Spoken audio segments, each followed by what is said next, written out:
Hi guys, welcome to another Grit and Grime basketball podcast. I'm your host as always, David Sagoe, here with he only does everything, my right hand man, Thomas Arnal. Yeah. Hello. And everyone's favorite member of the team, Jose Garcia, Vidal. Shooting guns. Hello. Gonna bring some positivity later on in the pod. Much needed positivity. Kind of. At the end, we'll be fine. I know exactly what I'm talking about. That's why we're in the movie tonight. It's okay. Supporters, very good. Very accurate.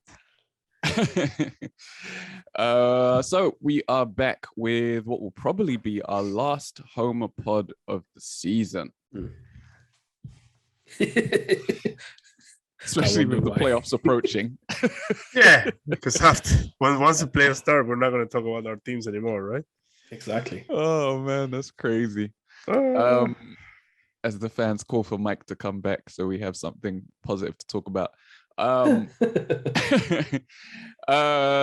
So we are going to talk about my Lakers, Tom's Knicks, and Jose's San Antonio Spurs.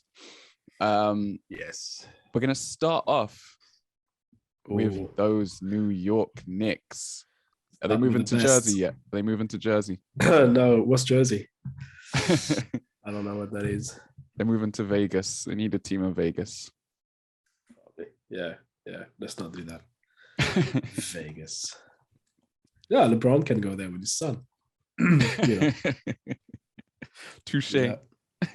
Take it away.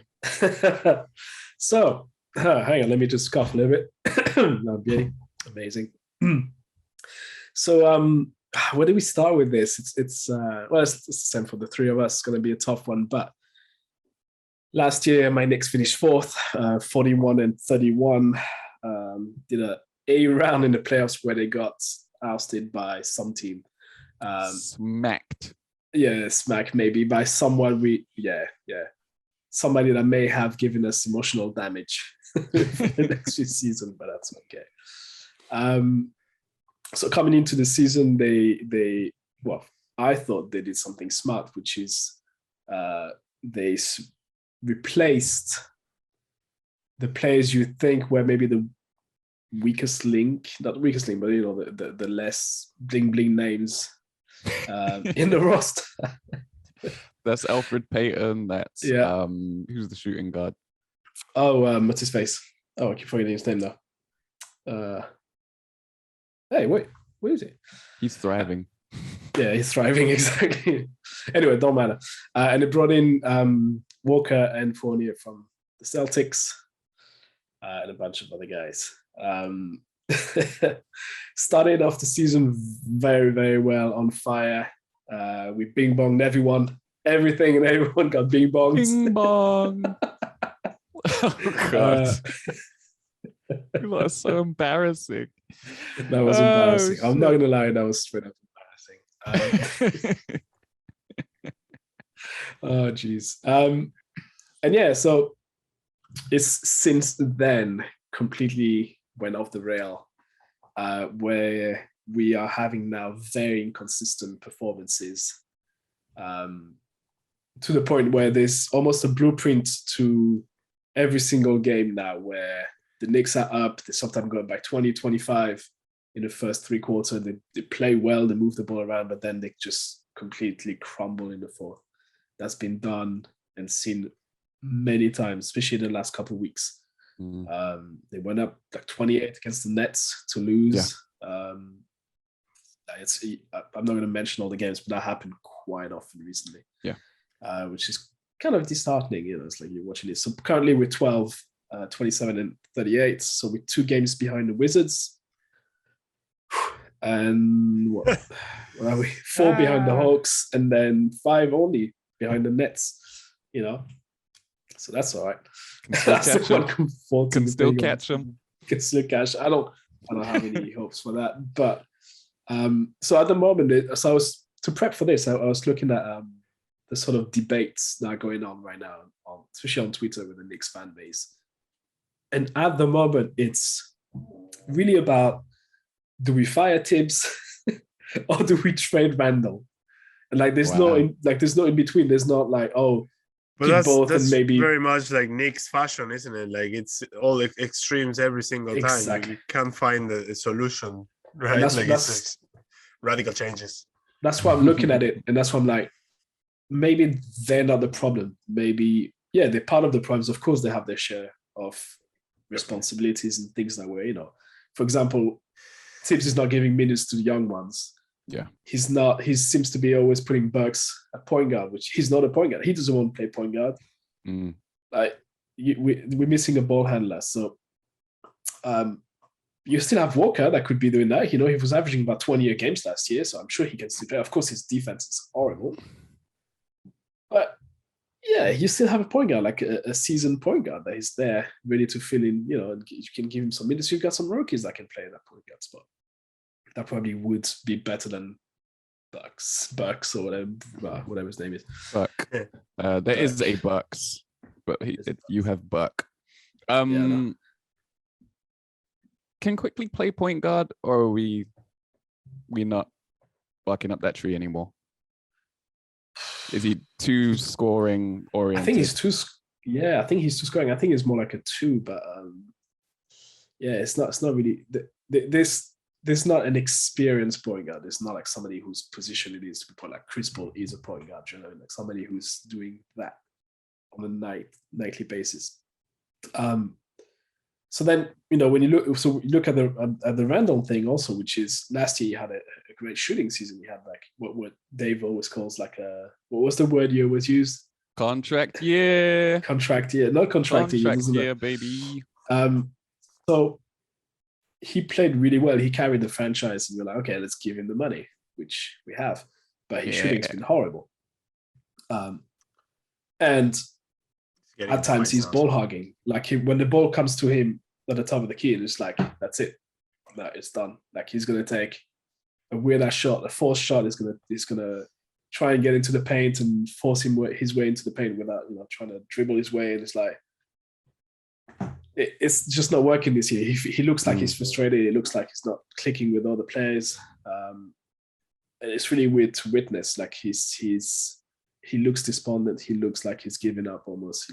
And his defense is not helping as well. But that's not what he's there for. He's there to be the first solution on offense, which can be a bit scary if you're any other franchise. We always have the discussion, which like, and he keeps going back again on social media, which is like, oh, these guys are fraud or whatever. But I think that's a bit strong of a word. Like what he's done last year was really good. Any other player, I don't know. I'm trying to figure out why he's got such a bad rep. Maybe it's the body language. Maybe it's him not talking to the media, and we don't actually know who he is and what he does. Well, the comments to the fans didn't help. The comments to the fans, the thumbs down, it's not helping. But again, New York, man. but again, like you would then come to the media and try and explain yourself, or you take to social media and then you'll try to explain yourself. Like he seems to be shining away from anything that is media related, right? So I myself don't really know much about Randall as a human being, right? Like you can tell who Embiid is, right? You can tell what's his characters. You can tell Giannis. You can tell like those natural leaders. You can tell like I don't know what he stands for. I don't know what his character is. I listened to a interview from Fournier today to the French news, and he was saying like, yeah, no, he's a great leader. Like the guy does like he wants everybody to enjoy the game. He wants to do it all for everyone. He's there to give advice to the young guys and stuff like that. And I was like, but he's not really showing it all that much. Like that's not something that translates on the court, it feels. Well then I guess it's not a disconnect, but he's not showing it to the media, which is a completely different thing, right? Like to the media and on the court. I mean, yeah, sure, maybe it's not translating to wins on the court, but just because it's not translating to wins doesn't mean he's not doing the right thing. I agree. No, that's not what I meant. What I meant is that sometimes you need a little bit of charisma, I'd say. maybe that's the words. Like somebody like Harden. Do It's you know like what I mean? fire personality, like it's almost like pick No, a side, don't be so neutral. But do you, right? Do you? We watched Tim Duncan show us 20 years of excellence without talking to the media.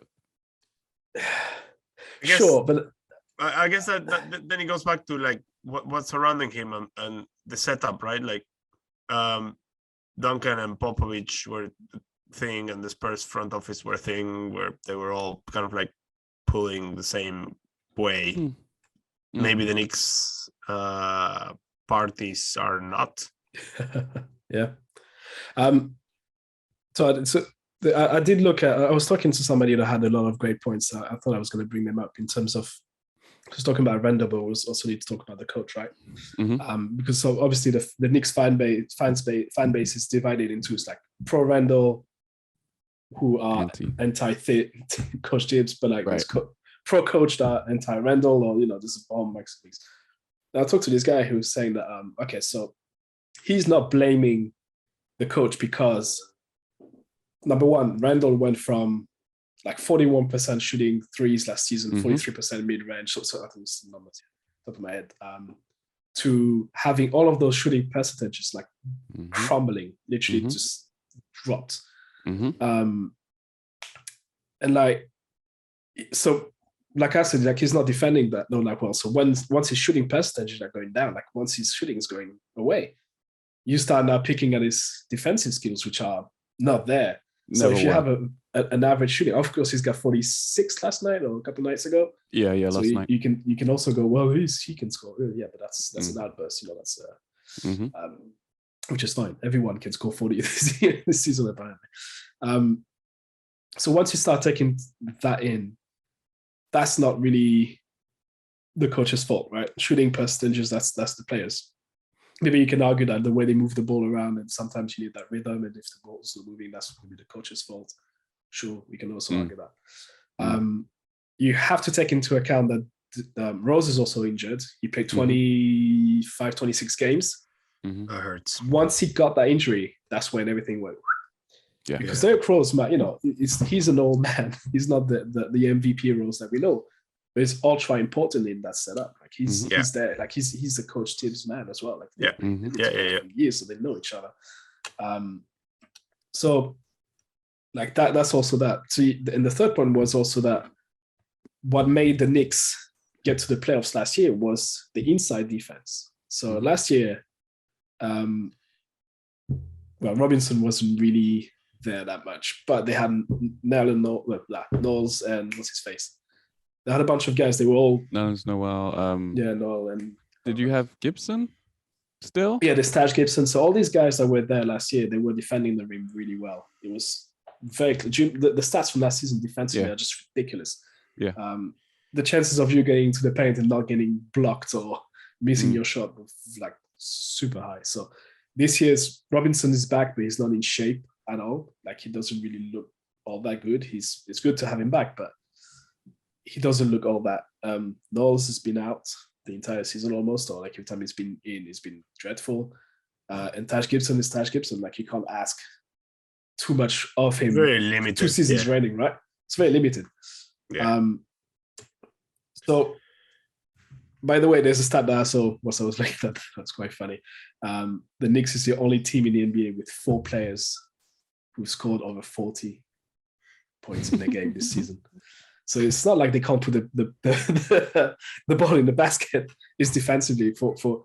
So as we say, like we the things we would like to see them change it's their defense. Like concentrate on the defense until the end of the season. All the games I've seen, that is just open door policy. Everyone can get in and just go for a layup if they want to. It's been non-existent this year. It's an absolute disgrace compared to last season, where you see everyone just running around and double teaming and making an effort to not get dunked on. It's just that. And then also, I think moving forward, I think RJ Barrett needs to be the number one option, needs to be the face of the franchise. Like we'll say, oh, the Knicks can't draft the shit, but like they actually just did draft very well. Like Barrett is a good pick. Of course, he's not that flashy. I'm starting to call him Good like pick, solid. it's a solid pick. It's like a guy, he's going to give you 20 something a game, 25. Right now, he's on the tear. Like he's doing everything extremely well. I think he's averaging 29 since he came back from 29. injury. Yeah. And he's I think, also all the stats, 21 years old and 263 days. He's the 8th youngest player to reach 3,000 points, 1,000 rebounds, 500 assists, with LeBron, Luka, KD, Anthony, Kobe, Antoine Walker, and McGrady. So that's the type of players he's in that Good company. stat. Decent players now. And that's the thing. He's reliable, consistent. You can build around him. Like if you want somebody to start putting your building blocks around, I will go with him. Of course, Randall being a massive contract is not helping him to get moved or get traded. So but it's not an issue where there's too many guns, right? I mean, maybe if you include Fournier and Kemba in your plans, then there is, but you can have them both taking 20 shots a game. That's not an issue. I agree. I think I was also looking into so obviously the 2-star players that came in, stars in bracket, right? Walker and Fournier, because it feels weird the way the whole Walker thing was handled. It felt like super quick, when it's like they got him, this sidelined him, and then they brought him back, and then he scored 40, and then they put him on the side again, and I'm like, that's really like the things that must happen in the background must be absolutely crazy, because I don't really know like how they're handling this. And then Fournier, really volatile. It's super volatile. So I don't really understand what's going on there. But and then the Fournier stuff is funny because we've got, again, half of the fans that are like praising him. It's like, oh my God, he's amazing. He can score at will and all that stuff. And then as soon as he scores around 10 or something, like an average game, it's everybody, let's trade him now. The thing is, I know Fournier from the age of 14 when he came up in France until now. So I've seen quite my share of games, and the way he needs the teams he needs to be on is a team that moves the ball, and he needs to have the ball in his hand. Like he needs the ball in his hand. So it's like, which is not what's happening now with Randall. I think that's where that's where the struggle is for him. So yeah, that's what So with all that said, right? I think Kemba's contract is movable. Yeah, I think so. I need to check the contracts, but we can look that up. I believe it is, and I believe anyway they'll find a way to move him. And season. I don't know how many years Fournier has, but what do you think should be the plans for summer? That's a tricky one. Just so you know, Walker's 2 years contract left, 17 million. Okay. Okay. And Fournier, I think Fournier is bigger than that. 73 mil. I don't know how many. Over how many years? 4 years. 4 years, 73 mil. Man, that's tough. That's a tough one to move. Well, there's also the issue with getting trades. So there's a couple of things that happened before the trade deadline where we're like, okay, they're trying to move. They've got a bunch of young guys they could trade, to add to Kemba Walker. Like you add in a couple young pieces, but like they're not playing them. So it's hard to get people interested in young players if you don't see them on the floor and seeing them see what they can achieve. But that was the other surprise about last night, right? With Cam Reddish playing so many minutes all of a sudden and scoring. We didn't even mention Cam Reddish, which was a Leon Rose special, because he's the one that made the trade, even though the coach didn't want him. But again, this is where I'm like, teams got to change a couple of things. Like you didn't want him, that's fine. But like Cam Reddish is somebody that didn't get a real chance in the NBA. I feel like he was talented. If you remember him in college, Jesus, with RJ Barrett and Zion, like he was in the worst out of the three. Like he holds his own. Like he's fine. Yeah. The talent's still there. Like he's not gone away. He just needs minutes, and he showed it the other day again. Like he keeps showing it, but you can still see online. You see there's like Cam Reddish 2 points, Cam Reddish stole the balls, Cam Reddish, and then subs out after a minute. You're like, come on, man. He's like, you see, like he's bringing positives to the games. Yeah. You won the last 2 games, right? So yeah. I almost wanted them to tank. Playoffs, here we come. Are you making the play in or not? No, and no, and I don't really see what the point would be to do the play-ins. You know what I mean? Like because from what I've seen, all the games I've watched, there's nothing there. Like it feels like even though the players are saying, yeah, no, there's a good team spirit and we're playing okay, we just need to be consistent. I'm like, yeah, sure, but they make me angry every time I watch them. Literally, I'm like, come on, guys. I'm sure Dave can relate to that, but like you get to a point where you're like, let's move on to next season and just not start afresh, but like you make a couple moves and just start afresh, right? So that said, in terms of moves over the summer, I don't really know. I'm sure they'll move Kemba, that's for sure. Absolutely. Then Fournier they'll try because I know they were trying to move him also before the trade deadline. I don't really know who they can bring in to make this thing better. Like I Russell Westbrook. Need a point guard. Need a point guard last year. Yeah, we said that last year. It feels like he will be available.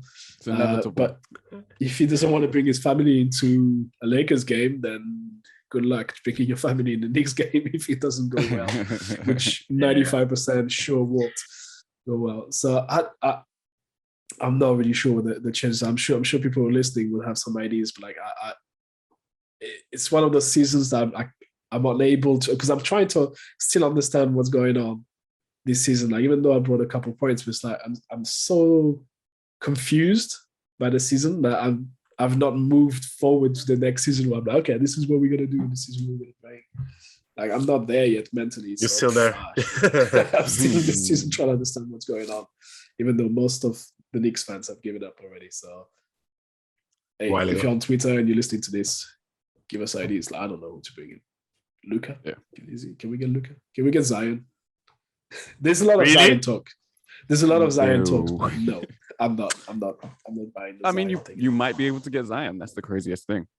I think is David Griffin still over there in New Orleans? They would ask for. So. Pardon me. They'd definitely ask for Barrett and something else. And then that's a no for me. Like there's one guy they shouldn't move at all is Barrett. Like take whoever else you want. Like yeah. And I know there's a fan's favorite who's Obi Toppin, but no, that wouldn't be enough. And they would ask for a bunch of picks. Like it might be Barrett, Toppin, and 4 picks. Exactly. Pardon me. They're gonna try and leverage everything. But yeah, I mean that brings us to another team that dealt with New Orleans, the team that wouldn't mind trading Russell Westbrook. It's my Los Angeles Lakers. There we go. Things are interesting in Laker Town lately. I like the way you approached it, Tom, of just looking at what the fans are saying. And I guess if I go off what I've seen from, the subreddit, from Twitter, from these different avenues, well, being the Lakers, it's not just the fans that are talking about the Lakers, it's also the whole NBA network. Community. Yeah, everybody in the world talks about the Lakers at any time. Talking about a 9th seed in the West. As the headline as well. It doesn't matter that the Heat have finally got a gap at the top of the East and have the 2nd best record in the NBA. Doesn't matter that the Warriors are sliding, stick to the important things. And I think things are kind of coming to a head with the Russell Westbrook thing at a time when I have actually kind of made my peace with it. So, like I was never excited for the Russell Westbrook trade. So I was never excited for the season as a Lakers fan. I'm sure I picked them to win it all just because if the Lakers have a team that is capable of competing, I'm going to pick them to win it, regardless of whether I Fair. actually think they're going to win it or not. That's fair. But Of course. I never saw this working from the beginning. Something that Hoop Genius has said, shouts to him and his podcast, has said over and over again, is Russell Westbrook is playing exactly like Russell Westbrook. If you look at his career numbers and you look at the numbers he's putting up for the Lakers, they're pretty much in line with each other. There's some stats that are his worst since his rookie year, but then there's other stats that are actually better. So he's being him. And I agree with the people that say that he's not the whole problem, because he's definitely not, right? With most of the team intact, I know Kendrick Nunn is going to come back and save the season. Yay. But with most of the team intact, when LeBron, Westbrook, and AD have been out there and playing somewhat healthily, the team's been a 500 team, right? The team only wins 50% of its games. And then with one of those players missing, they drop below that. Yeah. And that's just the way it is. That's the way it has been.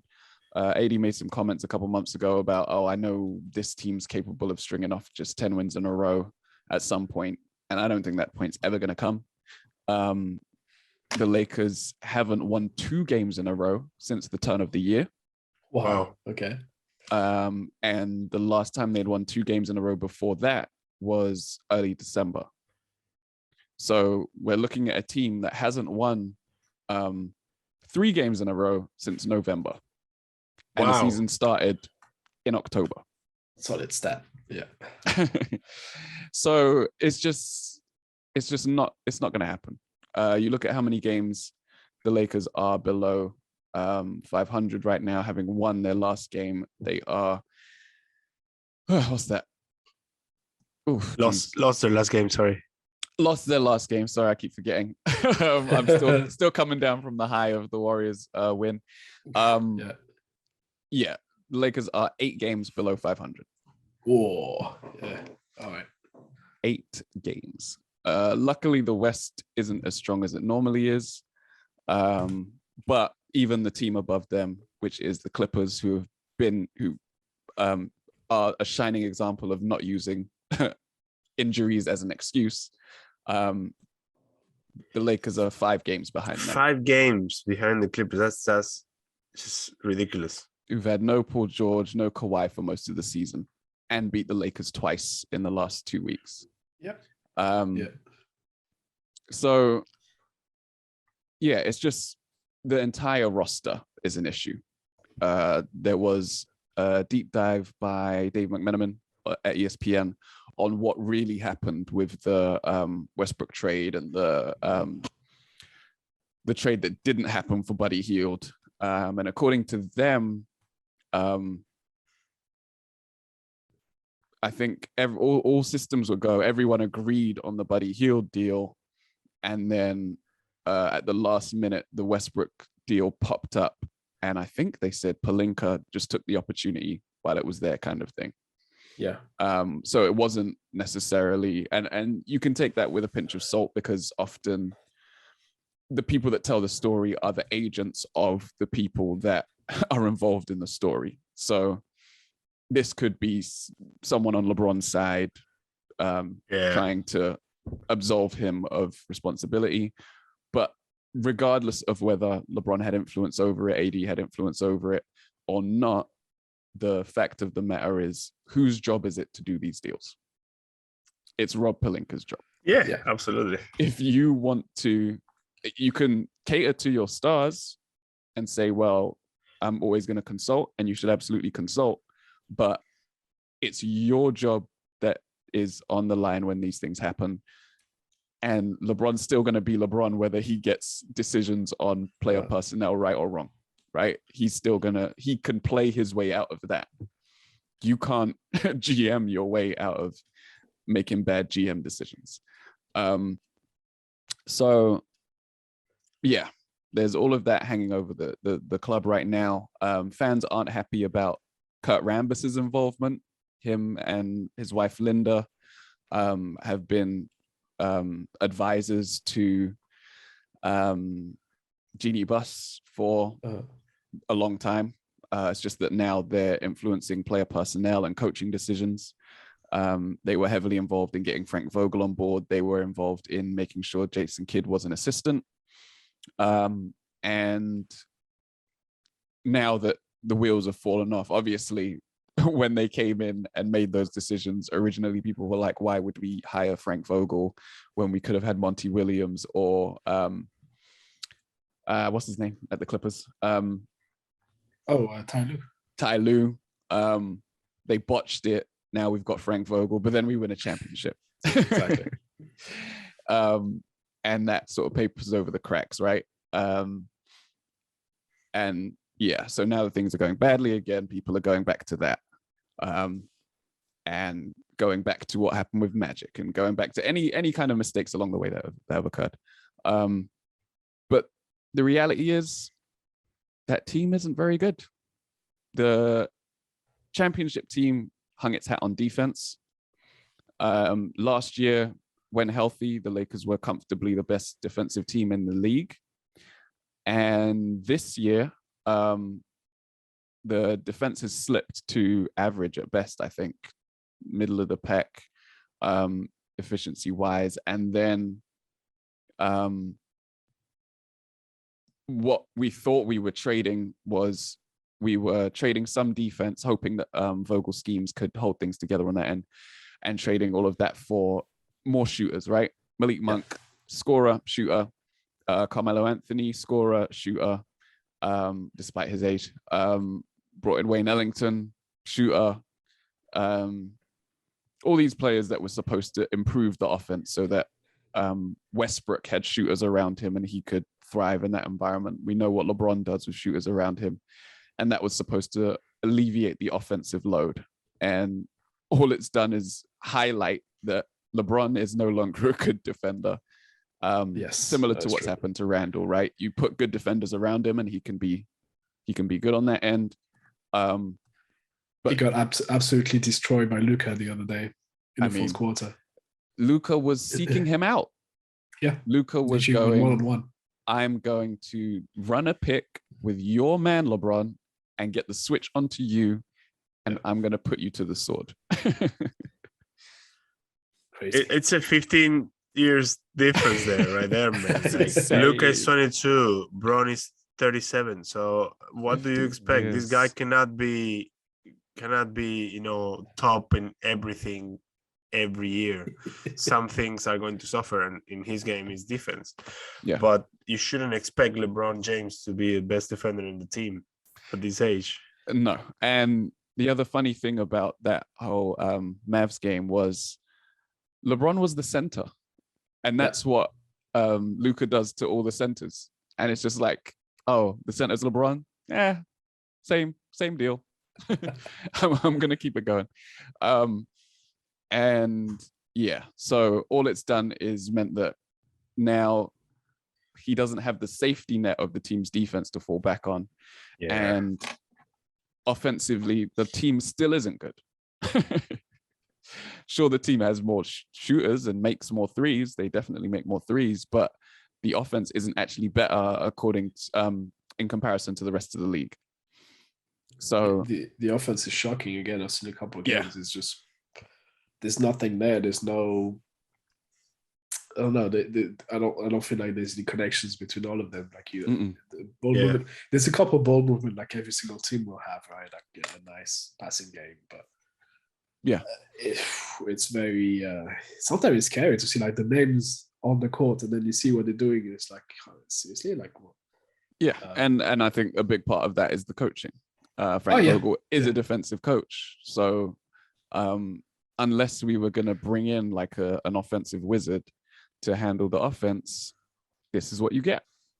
And with the defensive personnel not being anywhere near what it needs to be, he can't work his defensive magic because he is a wizard as a defensive coach. He's really freaking good. Like some of the schemes he's put together the last few years have been really, really impressive. But yeah, without that side of the identity, the Lakers have no identity. And that's the issue this year, right? The issue last year was player health, because when the team was healthy, they were really good. The year before, they won the championship. This year, they have no identity. And it's funny because I remember in the season's preview, and I say, "Oh, I've got the smell of that." Do you remember the last time the Lakers? Well, not the last time, but like one of those times the Lakers did a super team with who was the one? Was it a Nash team? Kobe, Dwight, Nash, and Gasol. Yeah. And it didn't work out at all. It's like it's always, to me, it's always the same discussion with bringing in big names, and when you start piling up those names without looking at what they're going to bring, and that's what I think the point of the Westbrook point is very valid. It's like Westbrook is doing what Westbrook does. Like, and we just, how many times did I say, like, he's not, like, I think intelligent, like, you have some, when you play, you have to have the intelligence to change the way you play or adapt yourself to the team, or as your body is getting older, adapt your game to your body not being able to take it all, you know.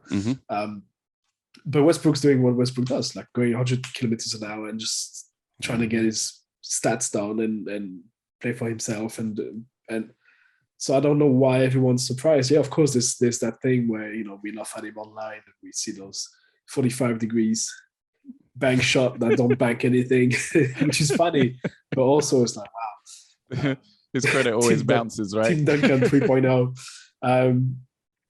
But again, like, it's not surprising as well. Like, and I understand that the thing that the Lakers, like the attraction the Lakers have, and that's what they do in LA. It's like you pile up big names because that's what the fans are expecting. That's what you want to see on the court. You want to see LeBron, and you want to see Westbrook. You want to see AD. You want to see Carmelo, even Carmelo at the age. Like, he can still play well.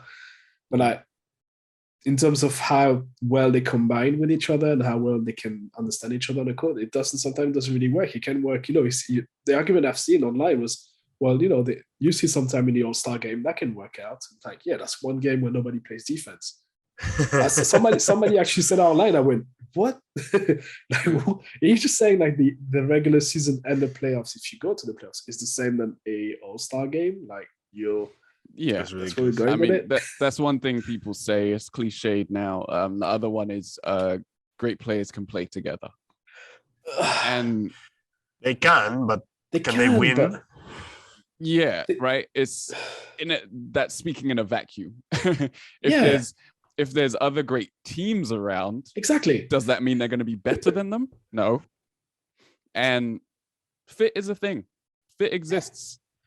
That's why you see players that are average, that in a particular setup, and depending on how the coach is using them, depending how many minutes he's getting and what the role is, like a very defined role on the team. That's it. They'd be great. You know, you'll see a lot of like average players like have a beautiful season within a team that makes it to the final, and then they get traded somewhere else, and then they become just another player on the roster, right? Yeah.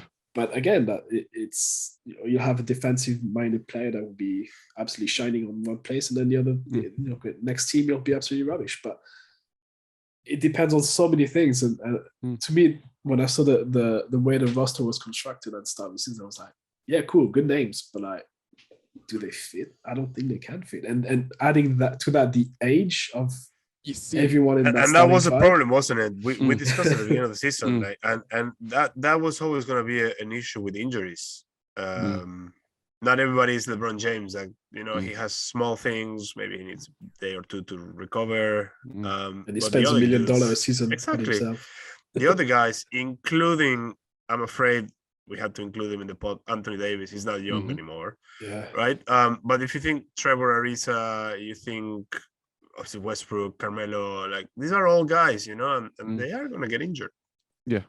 And then the other thing is, like, I get that when you put together 3 stars, right? 3 superstars, like, the supporting cast is always going to be weaker. But sure, when I tell you, so obviously AD's out for a few weeks. LeBron missed last night's game. The starting lineup for the Los Angeles Lakers against the Spurs last night was Russell Westbrook, Malik Monk, Okay. Austin Reeves, Yeah. Taylor That's Horton Tucker, Good. and Dwight Howard. Yeah, it's like drops Hey, Hall of Fame. tremendously, Hall of Fame. man. Like, yeah. And that, like, Malik Monk wasn't wanted by his team. He didn't get re-signed. He's been really good for the Lakers. Yeah. And they got him at a cheaper price than they should have got him. But when you look at those names, outside of Westbrook, they're not starting, not one of them is starting in any competent NBA team. Nope. There's no way. And some of them may not even be in the second five. THT, yeah. And that's where you run into these problems. I think the team might well have, I mean, he's still young, but the team might have made a huge mistake with THT. Yeah. He was the sticking point in not getting Kyle Lowry last season.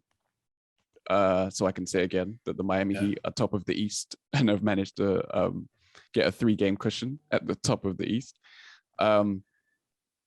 That's someone that we could have traded for in the trade season, at the end of the trade season, at the end of the deadline last year. So just before the All-Star break. We could have brought him in, that would have given us insurance with Schroeder potentially leaving in the summer. And then we would have had that 3-pronged attack with him and his leadership, defense, outside shot, and then you have AD and you have LeBron, right? He can also help. He can do a lot of the things that we hoped Westbrook would do in terms of running the team when LeBron's not on the floor. But then you also have the added luxury of the fact that he can play off the ball as well. Yeah. And defend. And he's old too. Don't get me wrong. He's old too. But he's a much better fit with this team than Westbrook is. But yeah, that was the other thing I wanted to highlight, just the actual standard of the players after you leave the big three. It's a tough one, isn't it? Well, at least you had the presence of mind to trade DeAndre Jordan. Wave DeAndre Jordan. Wave, sorry.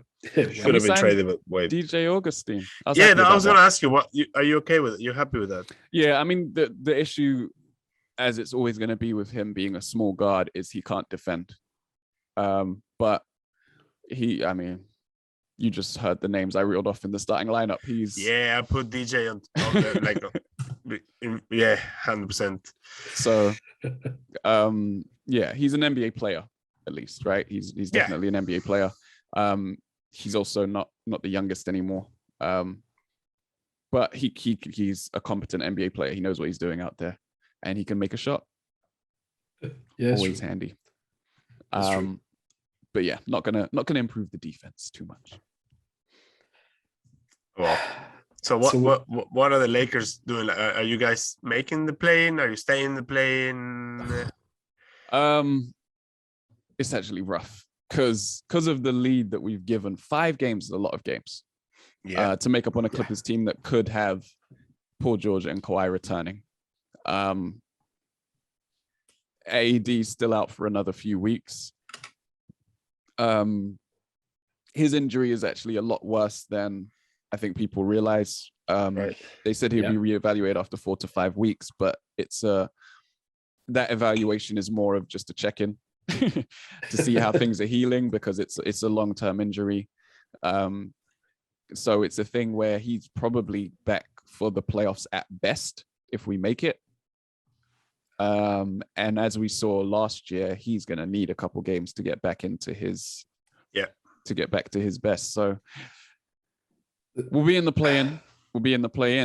And then it's a tough one as well. From like you look at the difference on the top, right? Like whoever's on top, like Clippers, 5 games, Timberwolves, 8 games, but then you're not Pelicans are just one game behind you, and CJ's over there rocking. Yeah, and the Blazers are really 3 games behind you. Yeah. If you consider that the Lakers have lost 8 of the last 10, like it could be a bit tight, right? It could, but I also think obviously those teams aren't incredible teams. I guess it's the same situation in a way. Well, you've got what I've been looking out for the Lakers is that there's something that I keep saying on the old Twitter, which is it looks like the team's giving up. There's a lot of games where people are like, oh, they're just giving up halfway through the game. They're just giving up. And you've got two different dynamics that are going on right now with the Pelicans actually playing like they've got nothing to lose and playing really well since the trade. And like they're coming up behind you. Well, they're just a game behind, right? Yeah, they could overtake. They could overtake. I could see that happening. I wouldn't be surprised if that happened.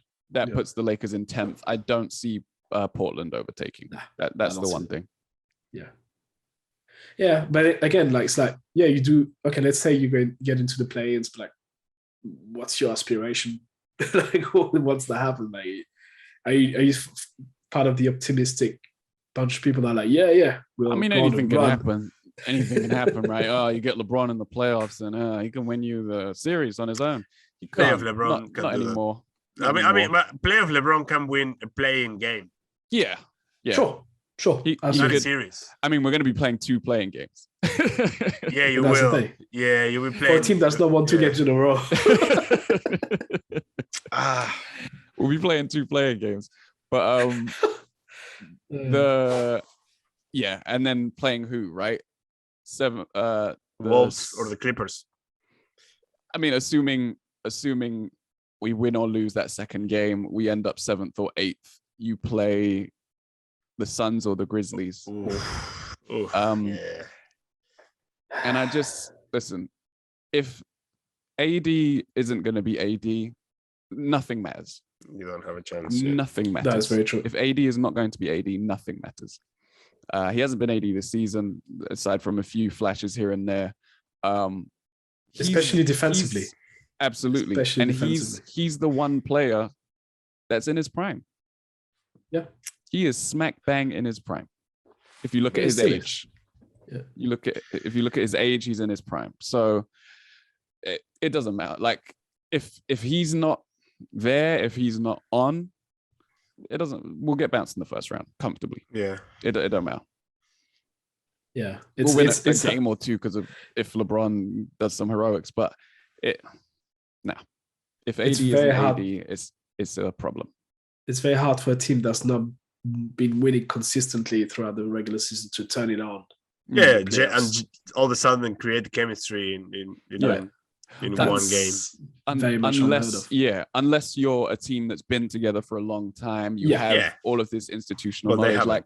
Like which team was that? I can't remember if it was the first or the second Houston Rockets team. The second large one. Yeah. They were the 4th seed or something like that. Yeah. And they were 5th seed, and they have been together forever. Yeah, exactly. They'd been together, they knew each other, and they had won a championship already, right? So it was one of those like sleeping giant type of things. Could be similar to what the Bucks do, right? Yeah. Get into the playoffs, and then they're just like, okay, we know how to climb this mountain. Exactly. This team does not know how to climb the mountain. They don't. And again, you can go back to the names; they just don't click together. So yeah. But that's enough Lakers talk. Apparently Westbrook is doing an interview tomorrow or today. Today? Yeah, today. Somewhere, I don't even know where. His Ray Westbrook said, I think that's his brother, said he's doing an interview today, and people are gonna wait till people see it kind of thing. He said that he doesn't like bringing his family to games. He's asked for people to not insult his family name by calling him Westbrook, which reminds me of the whole Bosch Spice thing with Chris Bosh after the 2011 playoffs, where Skip Bayless was calling him soft. He said it's not nice. He doesn't like bringing his kids to the game knowing that he's going to get abused. And they've been receiving death threats, which is that's dumb. The most wrong thing you can do. Yeah. It's just basketball. Chill the fuck out. Yeah. But ball is life. No, it's not. It's not. Talking about that kind of behavior, that I'm just digressing to football. Like, there's a Champions League tomorrow, and Mbappe for Paris got stomped on by his teammate during a training session, so much so that he might be doubtful for the game tomorrow. Well, I knew he was out injured. I didn't know that was why. The guy who stomped on his foot, complete accident, just a normal try. He got death threats. You're like, oh, wow. What the fuck is wrong with people? People are fucking crazy, man. In fact, whenever I get to government, to position of power, I'm cutting social media, guys. You guys are all done. Like, nobody gets Twitter. I'll vote for you, mate. Thank you. Thank you, China. Thank you, China. From China, Arnal. Hell yeah. It's your nickname. You watch what I tell you to watch. Let's go, Spurs, go. Hey, Spurs. Spurs. So what can I say about the Spurs? Let's start with the positives. We beat the Lakers last night. Hey. Yay. Bragging rights. And that meant that Greg Popovich became he tied the winningest record ever by a coach. Actually, no, the most wins. He has the best record. Yeah. Because it's 1,335 wins, with tied with Don Nelson, legendary Dallas Mavericks coach, if you remember, in the Nash Nowitzki years. Yeah, Golden State, we believe. Golden State, yeah, great coach. Now, Don Nelson reached this mark in 2,398 games. Greg Popovich in almost 360 games less, which is remarkable, and with the same team, which is great. Speaks about loyalty and I mean, trust the process, and that's been the Spurs motto for the last 26 years. Just one more win. Yeah, imagine Popovich, you guys go 0 for 17 until the end of the season. Well, thank you for that. Hopefully not.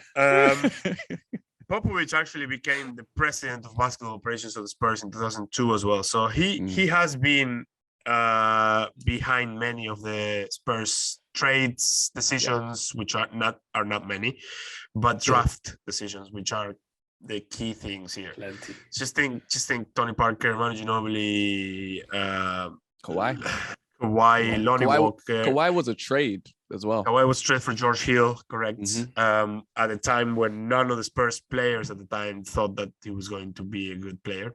Ended up being an MVP.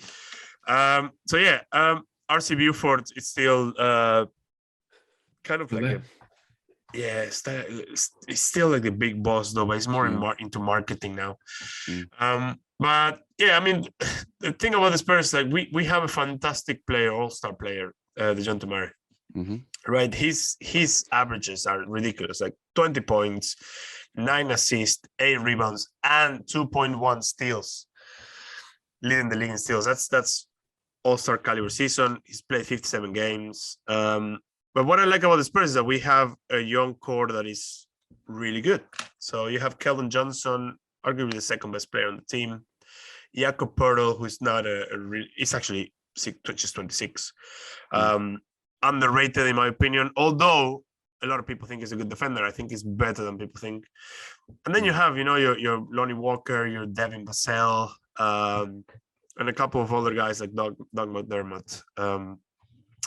What's funny is that yesterday against the Lakers, we started a very second, third unit team as well. So that's why I was like, wow. Just so you have an idea, we started Josh Richardson, player that we just traded for 2 weeks ago, and the guy played really well actually. We got Zach Collins back from a long injury, and he's a good reserve. I still feel like we need a couple of good players. The good thing is that the Spurs traded. I mean, good and bad. We traded Derek White. I do miss Derek White. I think he was a really good shooting guard. But and he's doing well in Boston too. Very well. Yeah. But we got some good picks for the next years. And we're opening up our salary cap, so we could potentially sign 1 or 2 good players in the offseason, or trade well. Which I think once Pop retires, which is very likely that it's going to happen at the end of the season, we will, the team is going to go in a different direction. Yeah. Right now, we're not tanking. Obviously, the Spurs, I think we want to win every game. We haven't lost many games by blowouts. Some we have, some we haven't. But I like the way we play every now and then. Basketball for the Spurs has always been move the ball, and we still do that. Except for when some players take over. Mostly it's the Jonte though. But when he takes over, he still averages 20, right? Like nobody's hoarding the ball, which I love. I don't think we'll make the play-in. It's very, very difficult. But I am somehow happy with the way things have turned out. But like, again, an all-star. The future looks great. And the Spurs, they always feel like the Spurs, win or lose. I find it like funny because you both started talking about the fans of your teams. The Spurs fans, we love our team. Like it's fine. Like I don't want to sound mediocre, but it's like but we still love our players. So and I feel like we could have won so many more games with this team. We just got bested. Like there's definitely better players out there, but I still believe in these guys. I mean, it hurts to lose DeMar, but it's great to see him shine now, right? But we never got that DeMar because of the style of play.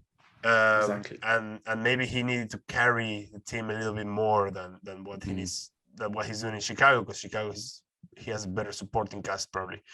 But look, I think things are looking good. I think next year we could be better again. We need to sign a couple of good players. And that's it really. Like Spurs are Spurs. We're obviously Spurs. Much don't call us Tottenham Hotspurs, please. Please don't. But yeah, I mean, again, like I it's all like it's like a family. The Spurs, right? Like it's funny. I seen like Lonnie Walker, for example. He was balling the other day. He scored 30 points. And he's coming off the bench, and he knows he's not a starter. He hasn't started even when other players weren't available. But he spoke about being mentored by Manu, right? Because Manu is part of the organization now. So which is great, So it's good to see good players, and these are not like Lonnie Walker was the first round pick. Was like 24th, 25th, or something like that. Like like none of these guys were meant to be superstars. Or were superstars in high school or college. So it's great that there's still a coach that gets the best out of their non-star players. Yeah, they have a system based around development, right? That's why they don't trade much, because it's not about getting in the better players or getting in the best players. It's more about taking what you have and growing whatever that is. And then obviously sometimes pieces move, players come in and out, people get paid, right? That's one of the big benefits of going to the Spurs. Like you saw Boban, essentially it started his NBA career there. He was able to play under Pop, and then when they came in with a double digit millions figure, Pop was like, get out of here and go and take the money, you idiot. Like, I don't care how much you like me and like playing here. We're not going to pay you. They're going to pay you. Go and take the money. And that is a credit to the organization. The amount of players that play excellently there, or go from not being spoken about at all, not being heavily recruited in college, etc., out of college, and then they turn into names. They turn into players that that go elsewhere and thrive. Definitely, it's something to be proud of. I think you remember, because Tom, you said earlier that there's sometimes players that do well under a coach, and then they don't, like they're like, you never hear back to them. Like, you remember Jonathan Simmons? Of course, that's played for the Spurs out of the G League. The guy had to pay for his, like, I don't know, sell his car or something like that just to be able to pay for the entry and the trials and tryout. And then played really well for the Spurs. Got a multi-million-dollar contract with the Magic. I don't think he's playing anymore, but it's those type of players, right? Yeah. Because you said which I'm going to draw a parallel with football again, because you said Pop's going to retire, or is very likely to retire at the end of the season, if not next season, because he's always said he'll be fine. Gone, so. Yeah. Aren't you scared of a Man United / Arsenal? Ooh. After Pop? Do you know what I mean? Like after Wenger, after. I didn't think of it that way. Yes and no.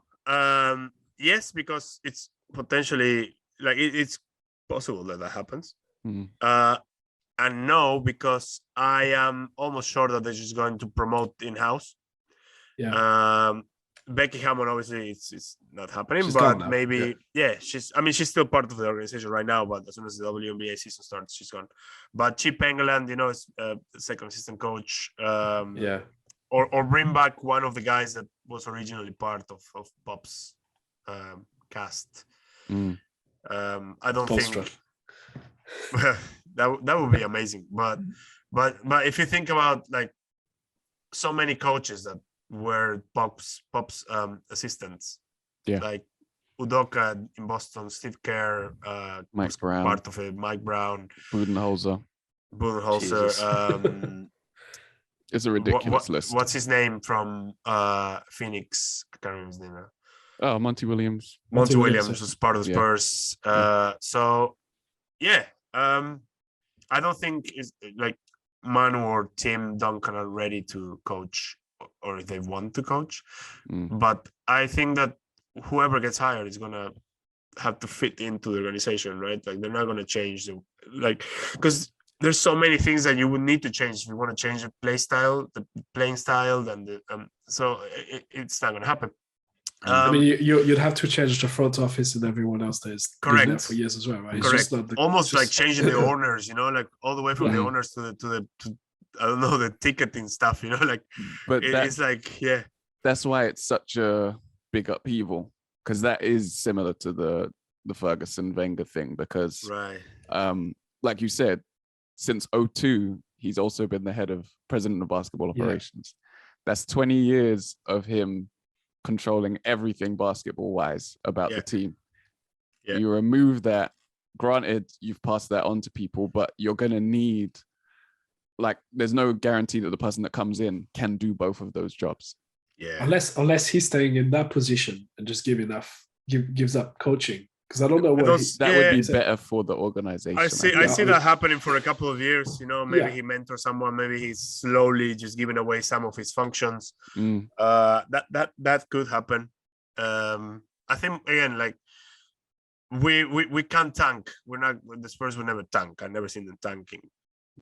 Because obviously we've never seen the Spurs out of the players until last year for 22 years, right? So I think we have a really good core of players, a young core, looking good. It's like we have an all-star point guard. Bring the missing pieces and let's build a franchise around this guy. That's fair. It'll be interesting. It'll be interesting. I think it's interesting looking at, because although we've all said that our teams aren't winning and our teams are all like whatever 9th to 12th in 12th, 13 in the standings, they're all in very different positions as far as expectations, as far as roster makeup and everything. And I feel like yours in the Spurs is at the place where it is just young guys coming up, and you're just looking to see what comes out of this crop of players, right? And the players that you add to that crop. And I think it's always easier to be optimistic from that point of view, because when you have that in place, you have hope, right? It's hope for the future. That's it. You see, where the Lakers have an aging roster, we still, I mean, as long as LeBron James is there, you have championship expectations, but there isn't that sort of you still have those lofty expectations, so it's difficult to look at the current situation positively because your expectations are higher. In New York, coming off the season last year, you expected the team to build on that, or at least maintain, right? At the very least, maybe not the same seeding or anything like that, but at least maintain a sort of standard of play, still being a playoff team, because you're comfortably in the playoffs. It wasn't a question. Had home court advantage in the first round. Like, the expectations are different. The expectations are higher. Whereas I think if that playoff run didn't happen, then you would look at the team differently, and you'd say, you've got a star in Randall, you've got some young pieces, some young players, and the team's building towards something. But once those expectations change, it just sort of changes the dynamic. The last thing on the Knicks, I think there's a lot of good pieces. It's not there's a bunch of seasons where we had bigger names than we had, but then a lot of things around the team were just not clicking. And this I think they've done some smart moves. Having Leon Rose there, the coach might not like his style of play, and you might be wondering sometimes what he does, but he's a proven coach. He's the best coach you've had outside of D'Antoni. He's been coach of the year. Like, yeah. And this again, I think it's all our teams, maybe not so much Lakers, but like we all like one piece or two away from contending for playoff. Yeah. I think the Lakers is a slightly different issue. I think the Spurs, like Jose said, like you bring in a couple more confirmed players, if you want to get back into the playoffs, like a bigger pedigree, they might compete. And I think that the Knicks also, if they trade wisely, I say that laughing because it's not something we do, they could be back into the runnings. But the Lakers, I think, is a different thing. Like having LeBron brings in a whole lot of happiness, but also a lot of trouble. Well, it brings pressure, right? There you go. The Lakers are one or two players away. The Lakers will always be within one or two players because they have two big players already. It's just about getting the supporting cast. But I think it's like you were one or two players away from playing the title again. The Knicks is one or two players away from contending for the playoffs regularly, and I think the Spurs is one or two players away from getting close to that playoff spot and going back into former greatness. I think that's where we all are. Yeah, we'll all be back. We'll all be back soon. But we're sticking around. Tom hasn't bought that cowboy hat yet. Not yet. Playoff times. For switching. I'm going full Mavericks. So thank you for listening. Remember to like, share, subscribe, rate, and review the podcast wherever you listen. Watch us on YouTube. Click the bell, and leave us 5 comments. Stars. Leave us comments. Leave us comments, please. Talk. We want to hear from you. Tell us you like this episode, not that episode. What do you want to hear from us in the future? Engage. Talk to us. We're lonely. Lonely. Yeah. Don't sing, man. Shut up. I'm David Sagoe. He has been Thomas Arnal. Hey, bye. He's been Jose Garcia Vidal. Ciao. We have been the Grit and Grime Basketball Podcast. Yes. We are out of here.